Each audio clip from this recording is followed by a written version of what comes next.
12 mai 1899. Jésus laisse couler de son côté de la douceur et de l'amertume. Ce matin, se montrant toujours affligé, mon adorable Jésus m'a transporté hors de mon corps et m'a montré diverses offenses qu'il recevait. Cette fois encore, je lui ai demandé de déverser son amertume en moi.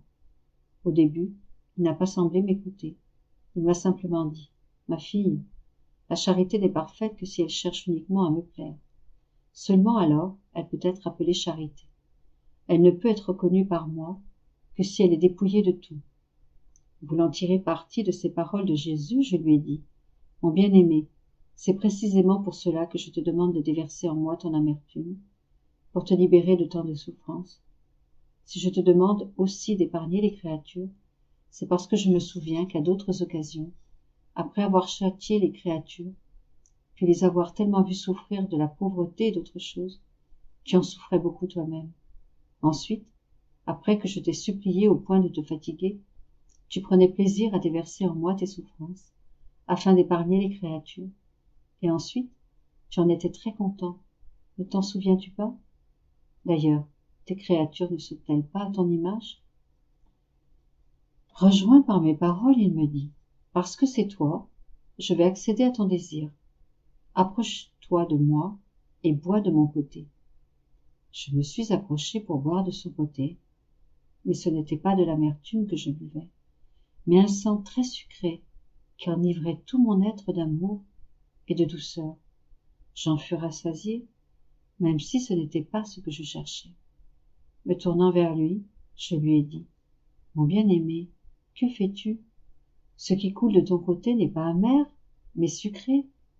Oh, je t'en prie, déverse en moi ton amertume. » Il m'a regardé avec bienveillance en me disant : « Continue de boire, l'amertume viendra ensuite. » Je me suis donc remise à boire, et après que le sucré eut coulé quelque temps, l'amer est venu. Je ne saurais définir l'intensité de cette amertume. Rassasié, je me suis levée, et voyant la couronne d'épines sur sa tête, je la lui ai enlevée et l'ai enfoncée sur ma propre tête. Jésus semblait tout à fait obligeant, même si, à d'autres occasions, il n'aurait pas permis cela. Comme il était beau à voir, après avoir déversé son amertume. Il semblait presque désarmé, sans force, et doux comme un petit agneau. J'ai réalisé qu'il était très tard, et puisque le confesseur était venu tôt le matin, j'ignorais s'il reviendrait. Alors, me tournant vers Jésus, je lui ai dit : « Très doux Jésus, ne permets pas que je sois d'embarras pour ma famille, ni pour mon confesseur, en l'obligeant à revenir. Oh, je t'en supplie, fais-moi revenir dans mon corps. » Jésus répondit : « Ma fille, aujourd'hui, je ne veux pas te quitter. » Je repris : « Moi non plus, je n'ai pas le cœur à te quitter, mais fais-le juste pour un peu de temps, afin que ma famille me voie présente à l'intérieur de mon corps. Ensuite, nous reviendrons ensemble. » Après avoir longtemps tergiversé et avoir échangé nos adieux, il me quitta pour quelque temps. C'était précisément l'heure du repas de midi, et ma famille venait m'y convier. Même si je sentais que j'avais réintégré mon corps, j'étais très souffrante, et je ne pouvais tenir ma tête levée. La mer et le doux, que j'avais bu du côté de Jésus, me laissaient à la fois tellement rassasiée et souffrante que je n'aurais pu absorber rien d'autre. Lié par ma parole donnée à Jésus et en prétextant le mal de tête, je dis à ma famille : « Laissez-moi seule, je ne veux rien. » De nouveau libre, j'ai aussitôt commencé à appeler mon adorable Jésus, qui, toujours très affable, est revenu.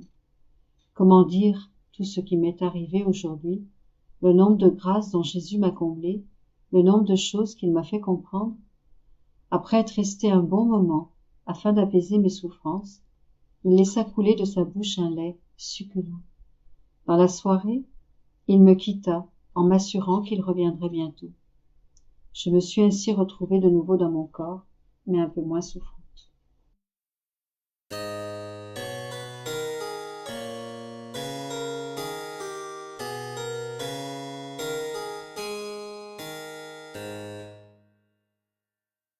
« 12 mai 1905. le moyen de ne pas perdre l'amour de Jésus. Je me trouvais dans mon état habituel quand Jésus béni est venu. En le voyant, je ne sais trop pourquoi, je lui ai dit, « Seigneur, la pensée que je puisse perdre ton amour lacère toujours mon âme. » Il me répondit, « Ma fille, qui t'a dit cela? Ma paternelle bonté fournit toujours à la créature les moyens dont elle a besoin, pourvu qu'elle ne les rejette point. Le moyen pour ne pas perdre mon amour, c'est de considérer mon amour et tout ce qui me regarde comme quelque chose qui vous appartient. Peut-on perdre ce qui est sien? Certainement pas. Au plus, si on n'a pas d'estime pour une chose qui nous appartient, on n'aura pas le souci de la garder en lieu sûr. Si l'âme n'a pas d'estime pour une chose et ne la garde pas en lieu sûr, c'est signe qu'elle ne l'aime pas. Par conséquent, cette chose n'a plus de vie d'amour pour elle et elle ne peut la compter parmi ses choses personnelles. Mais celui qui fait de mon amour une chose personnelle, il l'estime, le protège et le garde toujours à l'œil, et on ne peut perdre ce qui est sien, ni durant sa vie, ni après sa mort.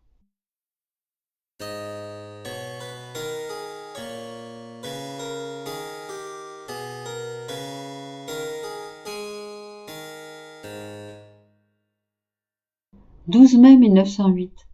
Par leur mauvais exemple, les riches ont entraîné les pauvres au mal. Me trouvant dans mon état habituel, je suppliais notre Seigneur d'être assez bon de mettre la paix dans les âmes, celles-ci étant en discorde et les pauvres voulant attaquer les riches. Il semble que les gens sont assoiffés de sang humain, qu'ils ne peuvent plus s'endurer eux-mêmes. Si le Seigneur ne s'en mêle pas, nous sommes sur le point d'avoir les châtiments dont il m'a souvent parlé.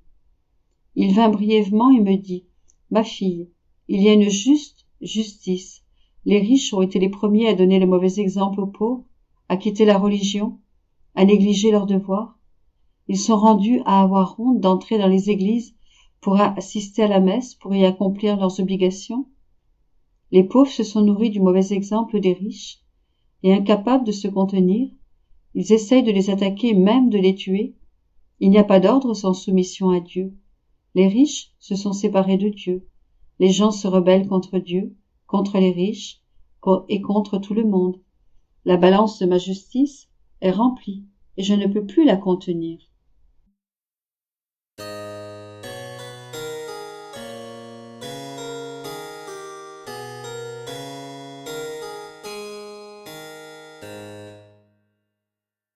« 12 mai 1917. Douter de l'amour de Jésus et craindre d'être damné attriste son cœur. Mon toujours aimable Jésus n'était pas venu et j'en étais très affligée. Pendant que je priais, la pensée suivante vint à mon esprit. T'est-il jamais venu à l'esprit que tu pourrais être damné? Vraiment, je ne pense jamais à ça. Et j'étais un peu étonnée que cette pensée vienne à mon esprit. Mon bon Jésus, qui veille toujours sur moi, bougea en moi et me dit, « Ma fille, cette pensée est une bizarrerie qui attriste grandement mon amour. Si une fille disait à son père, « Je ne suis pas ta fille, tu ne me donneras pas une part de ton héritage, tu ne veux pas me donner de nourriture, tu ne me veux pas dans ta maison. » Et qu'elle s'en affligeait, que dirait le pauvre père? Il dirait, « Absurde, cette fille est folle. » Puis avec amour, il ajouterait, « Si tu n'es pas ma fille, la fille de qui es-tu donc? Tu vis sous mon toit? Tu manges à ma table? Je t'habille avec l'argent gagné par mon labeur. Si tu es malade, je t'assiste, et je te procure tous les soins pour que tu guérisses. Pourquoi donc doutes-tu que tu es ma fille? » Avec beaucoup plus de raison encore, je dirais à celui qui douterait de mon amour et craindrait d'être damné, « Qu'est-ce à dire? Je te donne ma chair à manger. Tu vis de tout ce qui m'appartient. Si tu es malade, je te guéris avec les sacrements. Si tu es sale, je te lave avec mon sang. Je suis toujours à ta disposition. Et tu doutes? Veux-tu m'attrister? Et puis, dis-moi, aimerais-tu quelqu'un d'autre? En reconnais-tu un autre comme père? Et tu dis n'être pas ma fille? Et s'il n'en est pas ainsi pour toi, pourquoi t'affliges-tu et m'attristes-tu? L'amertume que les autres me donnent n'est-elle pas suffisante? Veux-tu toi aussi mettre le chagrin dans mon cœur?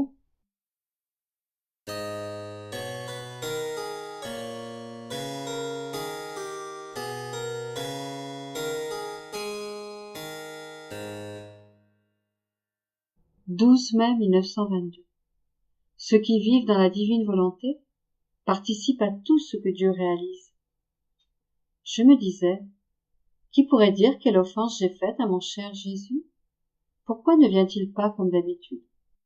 Comment la bonté de son très sacré cœur, qui succombe si rapidement devant ceux qu'il aime, a-t-elle cru bon de résister à tant de mes appels?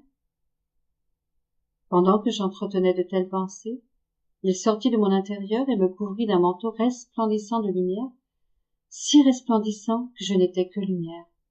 Il me dit, ma fille, que crains-tu? Regarde, afin que tu sois rassurée et que tu te sentes protégée, je t'ai couverte de ce manteau de lumière pour qu'aucune créature ne puisse te faire de mal. De plus, pourquoi perds-tu ton temps à chercher comment tu aurais pu m'offenser?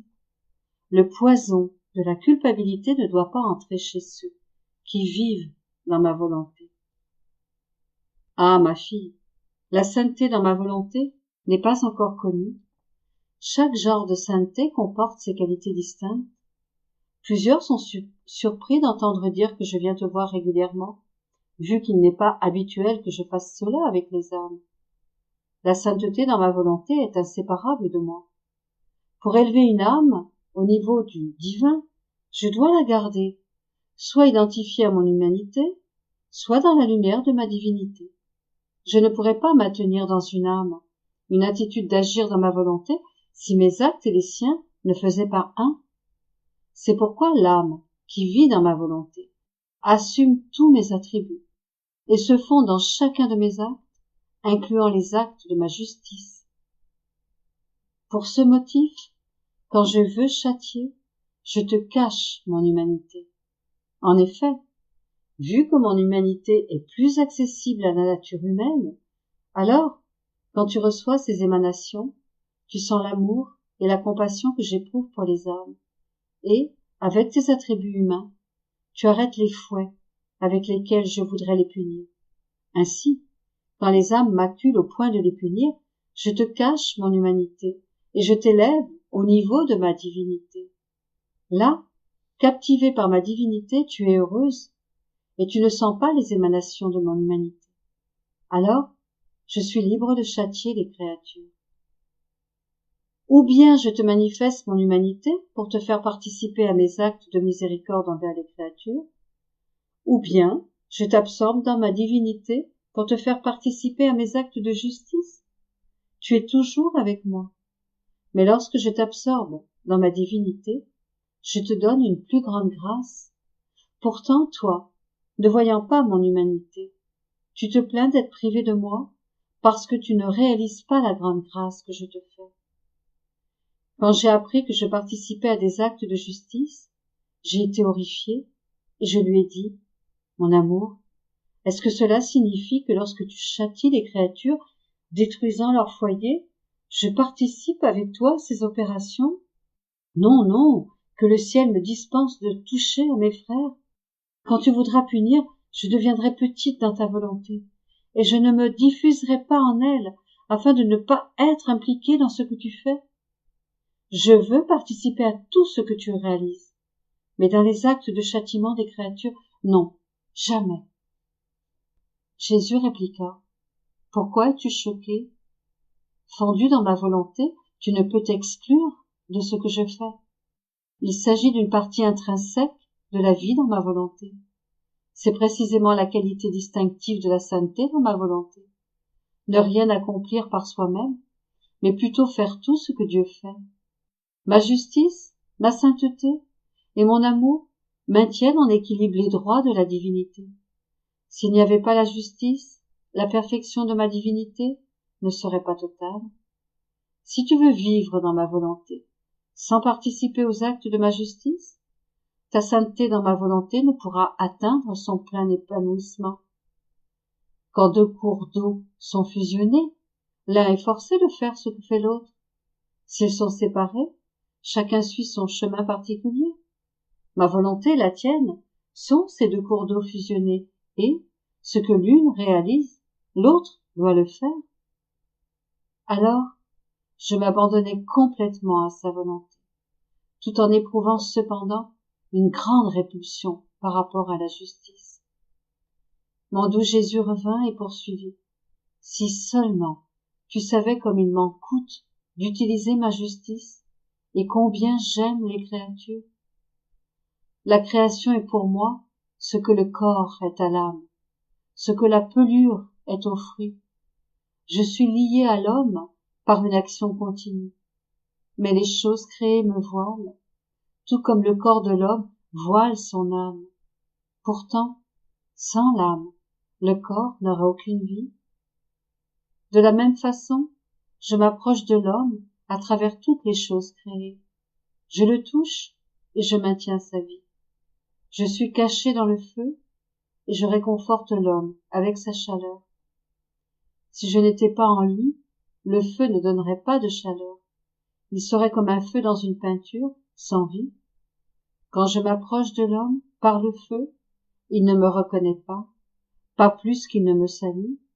Je suis dans l'eau, et par elle, je m'approche de l'homme en étanchant sa soif. Si je n'étais pas dans l'eau, elle n'étancherait pas la soif. Elle serait de l'eau morte. Pourtant, quand je visite ainsi l'homme, il passe devant moi, sans même incliner la tête. Je suis caché dans la nourriture, et je visite l'homme, en donnant à la nourriture sa substance, sa force et sa saveur. Si je n'étais pas présent dans la nourriture, alors, même s'il mangeait, l'homme aurait toujours faim. Pourtant, bien qu'il tire sa nourriture de moi, l'homme me tourne le dos. Je suis caché dans le soleil, et je visite l'homme avec sa lumière et sa chaleur presque à chaque moment. Mais l'homme ingrat répond à tout cela par des offenses continuelles. Je visite l'homme par toutes les choses, par l'air qu'il respire, par les fleurs parfumées, par la brise légère et rafraîchissante, par le tonnerre qui éclate partout. Mes visites sont innombrables. Vois-tu comme j'aime l'homme? Et toi, étant dans ma volonté, tu participes avec moi quand je visite l'homme pour maintenir sa vie. Ne sois donc pas choqué si tu es impliqué parfois avec moi dans mes œuvres de justice. «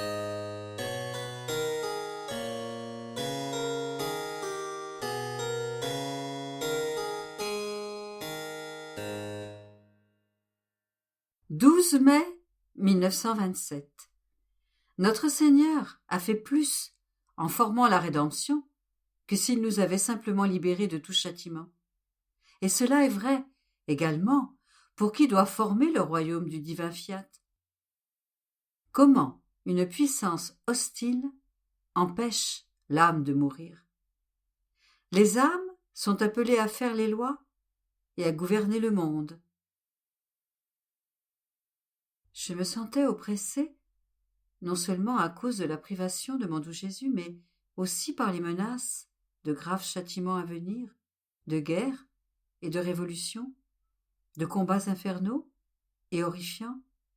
Mon Dieu, quelle souffrance d'être obligé par un pouvoir suprême de voir tous ces maux, l'aveuglement des dirigeants qui veulent la destruction des peuples, et mon impuissance à m'opposer à la justice divine avec mes souffrances pour leur épargner tant de malheurs. Je ressentais tout le poids de la vie et j'aspirais ardemment à partir pour la patrie céleste, puisque je ne pouvais pas arrêter ces malheurs avec mes souffrances. Et mon doux Jésus, se manifestant au-dedans de moi, me dit : « Ma fille, crois-tu que nous aurions fait plus en leur épargnant les châtiments que méritaient leurs nombreuses fautes, plutôt qu'en leur apportant la rédemption ? Les châtiments sont des souffrances temporaires. La rédemption est un bien éternel qui ne finit jamais.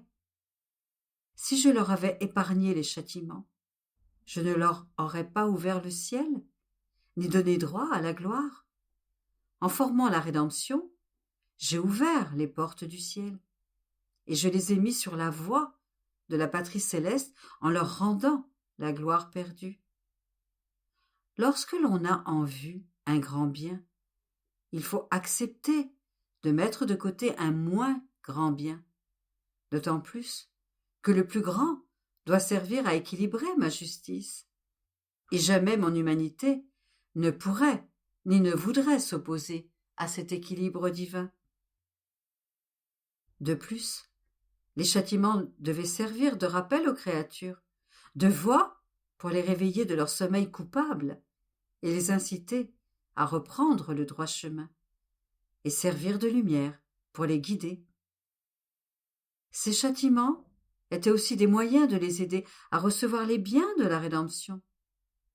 Je ne voulais pas détruire ces guides, et par conséquent, avec ma venue sur terre, les châtiments qu'ils méritaient ne leur ont pas été épargnés. À présent, ma fille, tu penses que tu aurais fait plus si tu les avais délivrés des châtiments qu'ils méritent en ces temps-ci? Et voyant qu'il n'en est rien, la vie te semble pénible, et tu voudrais venir au ciel.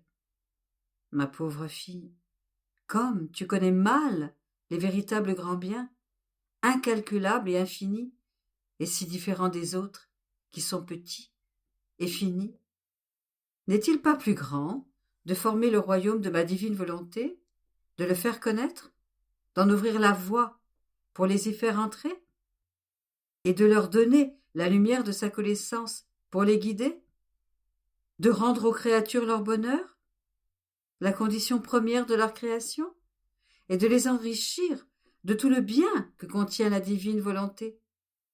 Si tu avais épargné aux créatures tous leurs châtiments, comparés au grand bien du royaume du Fiat suprême, cela aurait été comme si tu n'avais rien fait. C'est pourquoi, si tu te trouves dans la même situation, tu dois être heureuse de former le royaume de la divine volonté qui surpasse toute chose. Quant aux châtiments, tu dois les laisser au moins en partie suivre leur cours. D'autant plus que je te garde sur terre pour le royaume de ma volonté, ce qui est ta mission spéciale.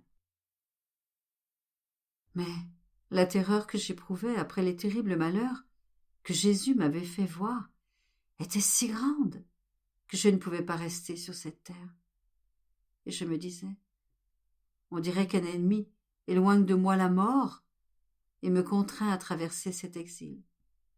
Je crois souvent que je vais mourir. Il y a quelques mois encore, je pensais que j'allais arriver dans ma patrie céleste, mais tout est parti en fumée.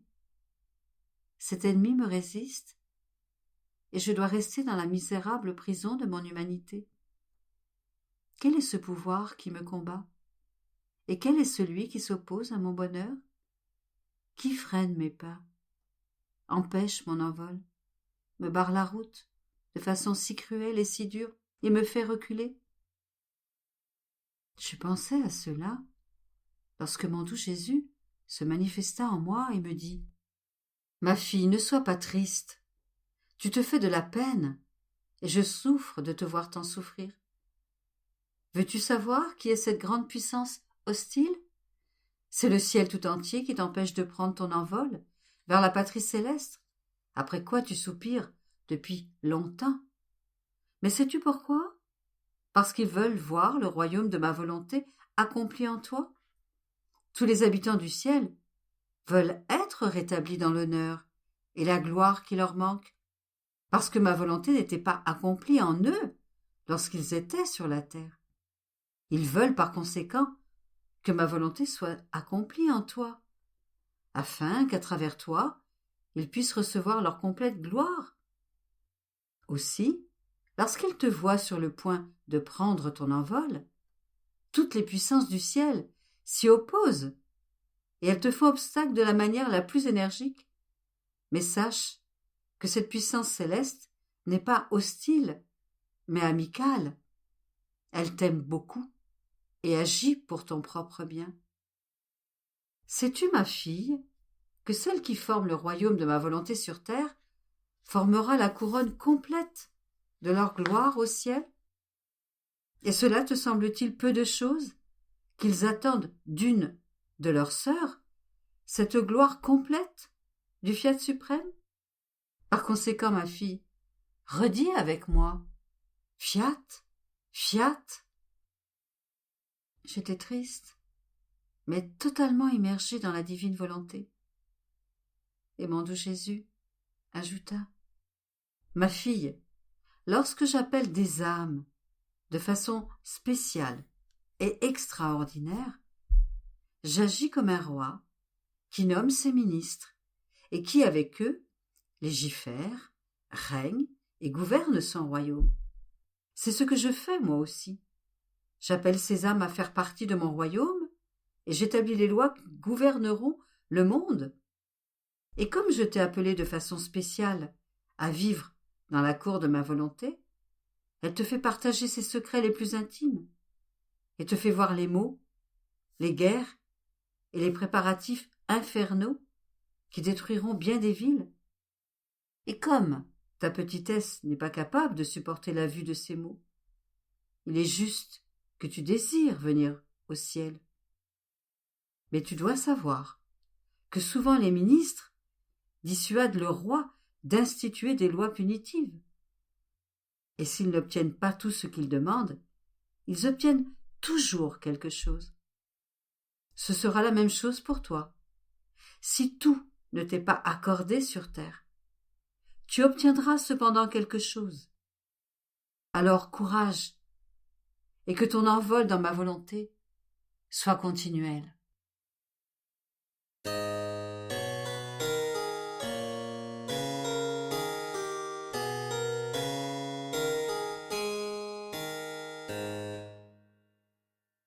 « 12 mai 1929. Comment celle qui vit dans le divin fiat est la narratrice des œuvres divines. L'Ascension.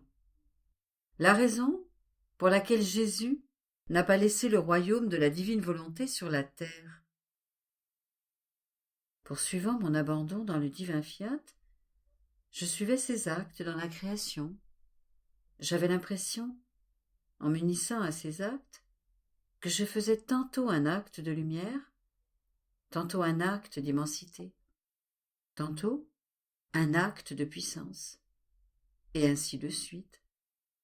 Mais je faisais cela lorsque mon toujours aimable Jésus, se manifestant en moi, me dit « Ma fille, celle qui vit dans ma divine volonté et suit ses actes, devient la narratrice de toutes nos œuvres.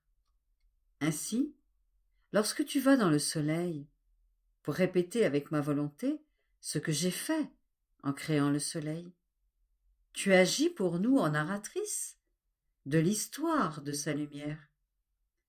Et l'être suprême, en entendant toute l'histoire du soleil, ce qu'il contient, le bien qu'il fait nous étant répété par toi, sent toute la gloire de sa lumière lui être rendue. Et lorsque la lumière emplit l'air, brille sur tout et revêt toute chose, il entend ton écho qui résonne partout, dans les profondeurs comme dans les hauteurs du ciel. Et en murmurant à notre oreille, tu es pour nous comme la narratrice de la lumière, et tu nous glorifies, au point de nous donner un soleil de gloire.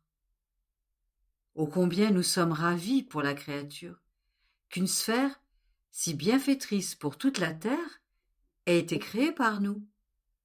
Et comment ne pas aimer celle qui vit dans notre divin fiat? Elle rassemble toutes nos qualités et tous nos bonheurs répandus dans toute la création. Et elle est maintenant comme la narratrice des cieux, en nous disant l'histoire de leur immensité, et elle nous donne la gloire des cieux tout entiers. Tantôt, elle nous raconte l'histoire de la mer, et murmure avec ses eaux amour et gloire de toute la mer à mon Créateur. Tantôt elle nous raconte l'histoire de la terre en fleurs, et toutes les plantes et les fleurs font monter leur parfum, et tu nous donnes la gloire de toute la terre. Et tantôt tu es pour nous la narratrice de l'histoire du vent, de l'eau, du petit oiseau qui chante, de l'agneau qui bêle. En somme, elle a toujours quelque chose à nous raconter sur toutes les choses que nous avons faites dans la création, et pour nous donner l'amour et la gloire que nous avions en la créant. Oh, comme il est doux et agréable de t'entendre alors que tu agis comme la narratrice de nos œuvres. Nous sentons que notre amour et notre gloire sont redoublés. Plus encore, puisque celle qui en fait pour nous le récit vit dans notre volonté, laquelle, en l'instruisant, lui fait dire les doux secrets présents dans toutes les choses créées. Après quoi, il se tut, puis, comme incapable de contenir l'amour de son divin cœur, il ajouta « Ma fille bien-aimée, tu es mon espérance, l'espérance du royaume de ma divine volonté sur la terre. Cette espérance qui ne dit pas doute, mais certitude, parce que son royaume est déjà présent en toi. Tes voix, tes prérogatives, tes narrations sont tous des appartements pour mon divin fiat. En toi sont ses fondations, ses connaissances, et c'est pourquoi j'ai l'espérance que son royaume sera formé et se répandra sur la terre. Je pensais après cela à notre Seigneur montant au ciel, glorieux et triomphant, avec son humanité qui n'est plus humiliée, ni sujette à la souffrance, avec l'insigne de l'Adam décadent, mais inaccessible à toute souffrance, avec l'insigne du nouvel Adam innocent, avec toutes les plus belles prérogatives de la création, revêtu de lumière et immortel.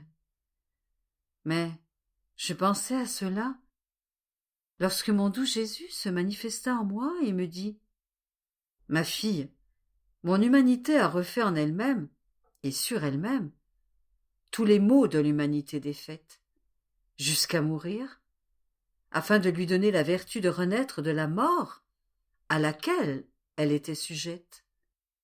C'est la raison pour laquelle je n'ai pas laissé le royaume de ma divine volonté sur la terre.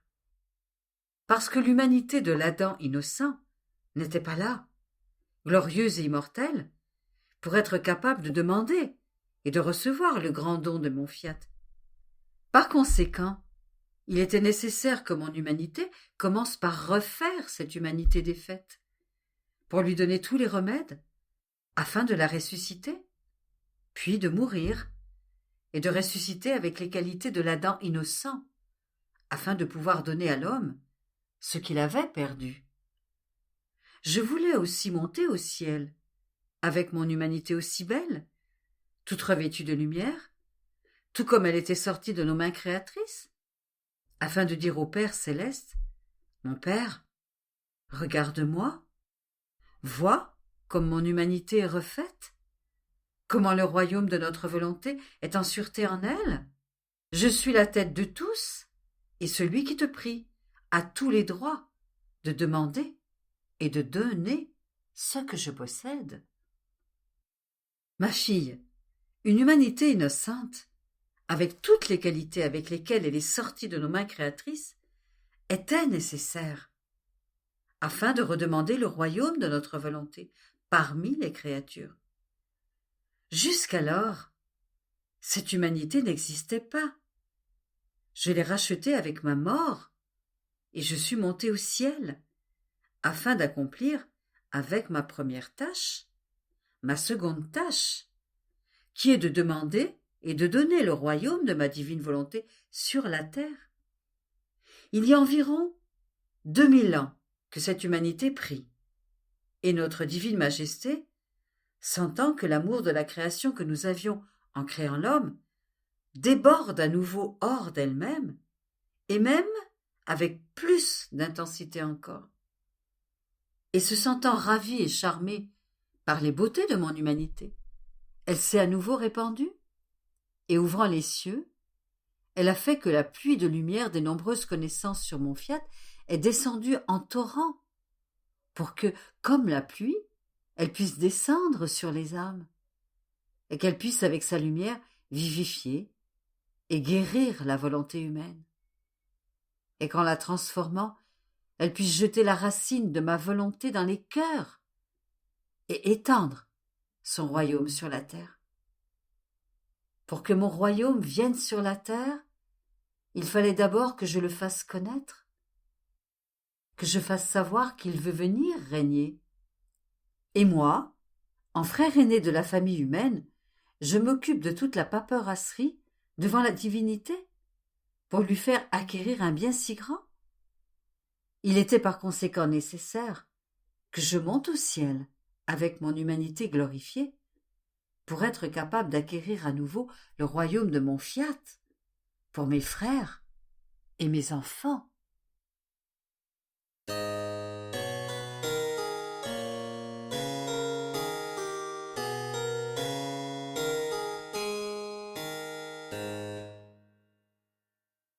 12 mai 1934.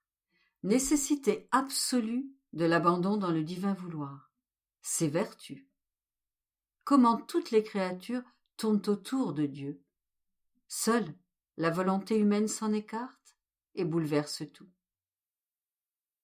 Mon abandon dans le fiat est pour moi un besoin extrême de mon pauvre cœur, parce que je sens sa paternité et sa maternité divine, qui avec ses bras de lumière me garde pressé contre son sein, afin de se déverser en moi, comme une très tendre mère qui aime sa fille d'un amour inséparable, au point de vouloir générer sa vie dans sa fille.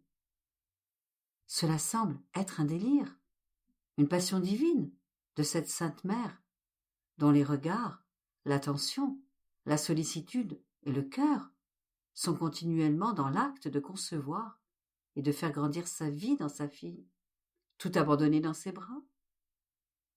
Si bien que l'abandon, dans la divine volonté, facilite les soins et permet les sollicitudes de cette céleste mère pour former sa vie, toute de divine volonté dans la créature. Ma jolie maman, oh, ne me détache pas de ton sein de lumière, afin que je puisse sentir la vie en moi, qui me fait continuellement savoir combien tu m'aimes, qui tu es, et combien belle, aimable et adorable tu peux être. Mais alors que mon esprit était perdu dans l'abandon total au divin vouloir, mon doux Jésus, renouvelant sa brève petite visite, me dit : « Ma bienheureuse fille, plus on comprend mon vouloir, mieux on peut profiter de sa beauté et de sa sainteté et participer à ses biens. L'abandon, dans ma volonté, détruit tous les obstacles et garde sans effort l'âme bien serrée dans les bras de mon fiat, qui peut régénérer sa vie divine dans la créature. Voici ce que dit un abandon véritable et complet. Fais de moi ce que tu veux. Ma vie t'appartient, et je ne veux plus m'en soucier. De sorte que l'abandon possède la vertu de mettre la créature au pouvoir de ma divine volonté. Car tu dois savoir que toute chose, et la nature humaine elle-même, participe du mouvement éternel de Dieu, de sorte que tout tourne autour de lui, toute la création, le souffle, le battement de cœur, la circulation du sang, sont tous sous l'empire du mouvement éternel. Et comme toutes les choses et toutes les créatures tirent leur vie de ce mouvement, elles sont inséparables de Dieu. Et comme elles ont la vie, elles tournent toutes autour de l'être suprême. Il n'est pas au pouvoir de la respiration, du battement de cœur, du mouvement humain, de respirer, de palpiter, de se mouvoir par eux-mêmes. Le mouvement de l'Éternel est incessant, et il ressentait également les actes incessants de la respiration, du battement de cœur et du mouvement. L'on peut dire qu'ils sont la vie en Dieu, et avec toutes les choses créées, ils tournent autour de lui sans jamais s'arrêter. Seule la volonté humaine, ayant été créée avec le grand don du libre arbitre, afin de pouvoir nous dire librement qu'elle nous aime, non parce qu'elle y est obligée, comme peuvent être contraints la respiration de respirer, le cœur de palpiter, et la créature de recevoir le mouvement de son Créateur. Sans y être obligée, elle peut nous aimer et être avec nous, afin de recevoir la vie agissante de notre vouloir. C'était l'honneur et le très grand don que nous avions fait à la créature, qui s'est avec ingratitude retirée de notre union et de cette inséparabilité, et par conséquent de son union avec toute chose. C'est alors qu'elle s'est perdue, dégradée et affaiblie. La créature a perdu cette force unique, et elle est la seule dans toute la création à avoir perdu sa route, son poste, son honneur, sa beauté, sa gloire.